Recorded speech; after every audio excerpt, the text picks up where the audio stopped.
I feel sorry for these guys up on TSN and Sportsnet that are going to sit there for the whole NHL trade deadline and wait for trades because fuck, there's been so many trades. And I guess I was talking to a couple people throughout the league, and I guess a lot of these GMs want these deals done before the Four Nations, right? So when they come back, I mean, if you guys get a chance to look at some of these schedules of these games these guys play after this break, the amount of games they play in such a short month to me is crazy. But around the league, I'm going to start off first here. We're going to finally put this to bed here. The JT Miller has been traded from the Vancouver Canucks. Listen, from what I heard, he finally had just had enough. So to Jim Rutherford and Patrick Allvin, to do the right thing for JT Miller, I guess you got to commend them, right? I mean, he did have a full no move. He wanted to go to New York. I guess he was just battling mentally with some stuff. But when you go on a pure hockey trade, this is a horrendous trade. The Vancouver Canucks are not going to come back from this. I feel bad for Rick Tocchet. I feel bad for every beauty up there, every Canucks fan that was so fired up last year, Uppy, when we were there. They were one win away from taking out the Edmonton Oilers. They had so much great things going. Now, because of a feud between two guys or whatever the fuck happened, this hockey team is taking a step back. JT Millers don't grow on trees. Pettersson, your time is now, bud. Let's see what you can fucking do. You got your way. It's now your hockey team. The Vancouver Canucks are the softest team in the National Hockey League now. After getting rid of JT Miller, I feel bad for Talks. Canucks fans, I feel bad for you beauties. I love you guys all. Updog, I'll go to you first. It's a terrible trade as a Canucks alumni. You do not replace a JT Miller. No. And, I think for both sides, this is what, I think Scheidel wanted to get out of New York for some time now. The fit was never there. He hasn't quite found his game like he was in his first couple of years. But, David Poyle always said to me, whoever gets the best player in this trade, I said that last trade, right? Yeah. So JT Miller is in the prime of his career. I think this works out well for him, whether or not deep down he wanted to get the hell out of there from the start, or if he was really trying to put his best foot forward to stay. Only he would probably know, or the guys in the dressing room for that matter. But this is obviously one of those circumstances, boys. It's unfortunate when you like a team. Obi, you both have played there. You both have prideful. You cherish your time there. You enjoy the fans, and this is one of those ones where their team didn't get better, and it could have been maybe salvaged by moving the other guy, but that just isn't the case. Pettersson, like you just said, he's going to have to step up. He hasn't quite played to standards of the new contract, or just basically being a leader in the room. He's proven now that it's caused some commotion rather than answers. Yeah. And this is going to fall on him. I think you maybe mentioned it under your breath to me last week, Obes, that this could be single-handedly, take down the Vancouver Canucks for years and years, and he might not be able to come back from it. Well, we'll see. We'll see. But this is, I think Pettersson's no move starts this summer, so things might not even be done. He has an important couple months to come up here and prove that he can get this team to at least play some half decent hockey coming down the stretch, or he might be out of there too. Yeah, fellas, I'm with you guys. You don't replace JT Miller, especially with that kind of juice he brings. I mean, juice. Something had to give, but I don't love the return. Cheeto, he's an okay player, but he's missed a whole year of hockey with head injuries. What happens if this guy gets hurt? Yeah. One more hit and this guy could be done. No, he's been banged up all year. He's banged up all year. He's a good player when he's healthy, but he's not JT Miller. And then I'm not sure this young kid they got. I don't know the kid. He might turn out to be a hell of a. I don't know who Victor Mancini is either. I watch a lot of fucking hockey. That is. So maybe I don't want to speak on him, but they fucking traded this guy since he's came GM. He's traded Bo Horvat. I know whatever we can say about Bo. He's still a legit centerman in this league. Yeah. They traded fucking Miller now. I know. You can't find good centermen. And, No. Pettersson's, if he doesn't step up, I mean, I don't know what will happen with him, but it's his, like you said, it's his time. They're the softest team. I mean, look at their lineup. There's not one guy you're scared of on this team. No. I mean, you see maybe Joshua plays hard. You got a big forward out there, but oh my God, would you love to play against this team?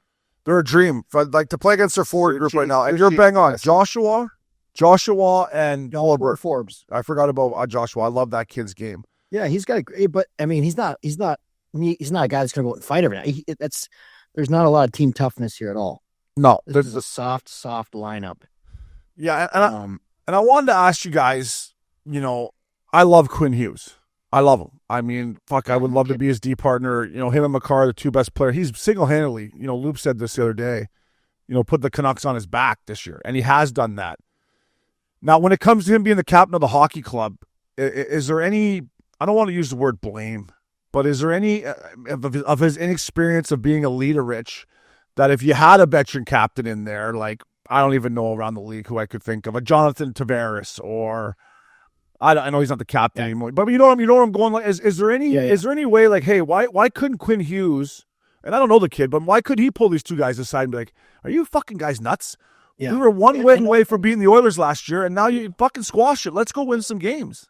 Yeah, what was what I say? I mean, I know, I got to play with Quinn for a short time, maybe half a season, not even, whatever it is. He's a great kid. He's still learning how to be a captain. Yeah. I'm sure they did have talks. I mean, who knows? They probably did. I'm sure they had multiple talks with the management, with the coaches.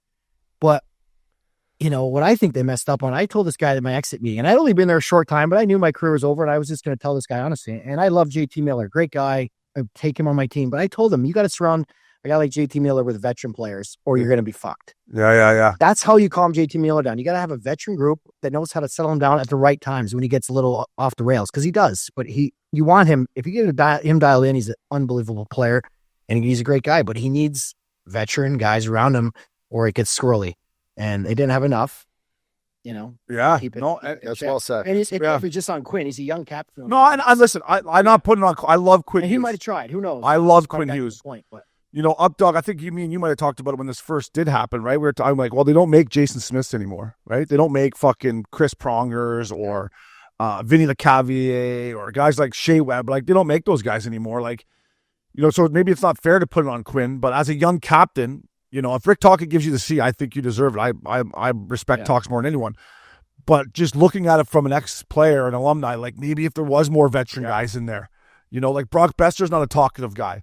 I don't know Jake DeBrusque, but he doesn't seem to say a whole lot. You look on their back end, Tyler Myers, I don't know if he's a vocal guy or would say something. So I think Richie's right. There just wasn't veteran guys. I play with some of these guys. Like the best leader up front on their team is Connor Garland. I play with him on two different teams. He's a great leader. He's a small guy. He plays right every night. He's their best leader up front that I know. And he, that's what I'm telling you. Like, there's not a lot of, there's no Patrick Maroons or Corey Perrys or guys that have been around a long time to really settle the room down. See, those are two great guys. Like, Warburg's helped. He's helped a little bit, but it was too late at this point when he came in this year. If you have Patty Maroon on that fourth line instead of Linus Carlson, whoever the fuck that guy, but you know what I'm saying? Like, if you have Patty Maroon in that dressing room, maybe it's different. There's no Upshall. There's no someone like myself or Luke Shen left and all these guys that could actually fucking say, settle the fuck down. This is a joke, guys. What are we doing here? Yeah. We don't care if you get along, but let's go. Yeah, exactly. So, no, that I saw, and that's what I told the fucking GM, but he didn't listen. So it just makes me go to believe that this was ultimately JT Miller's wish a bit. He had finally had enough, I guess. I think he just had enough. He kind of probably this summer was like, you know what, this team, Edmonton's going up. Yeah, right? McDavid and Draisaitl are on a fucking mission. We're going to have to try to go through them every year. Colorado is much better than us. Am I winning here? And then, maybe he was just now's the time to get out.